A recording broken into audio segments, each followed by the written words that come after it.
ये आपको बताएं कि पंजाब की शुगर मिलों को 64% चीनी बरामद करने की इजाज़त मिल गई है। कैन कमिश्नर पंजाब अब्दुल रऊफ ने नोटिफिकेशन भी इस हवाले से जारी कर दिया है। खबर आप तक पहुंचा रहे हैं। शुगर मिलों को 64% चीनी बरामद करने की इजाज़त दी गई है। पंजाब की 41 शुगर मिल्स को चीनी बरामद की इजाज़त दी गई है। साथ ही अपने नाज़रीन को बताएं कि पंजाब की शुगर मिल्स 96,000 मैट्रिक टन चीनी बरामद करेंगी।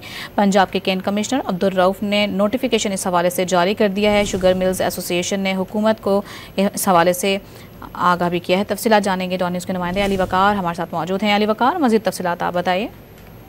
जी बिल्कुल, वफाकी हुकूमत की जानिब से जो शुगर मिलों को शुगर एक्सपोर्ट करने की इजाज़त दी गई थी, आज उस पर केन कमिश्नर पंजाब ने बाकायदा नोटिफिकेशन जारी कर दिया है, जिसमें पंजाब की जो 41 शुगर मिलें हैं उसको अपने कोटे का 64% हिस्सा एक्सपोर्ट करने की इजाज़त दी गई है, जो कि मजमूई तौर पर 96,000 मैट्रिक टन चीनी बनती है, जो कि एक्सपोर्ट की जाएगी। ताहम ज़राए का ये कहना है कि शुगर मिलों को एक्सपोर्ट करने की इजाज़त इस शर्त पर दी गई है कि शुगर मिल एसोसिएशन ने हुकूमत को यकीन दहानी करवाई है कि वो मार्केट में जो चीनी की कीमतें हैं उसको कंट्रोल में रखेंगे और चीनी की कीमतों को बढ़ने की इजाज़त नहीं दी जाएगी।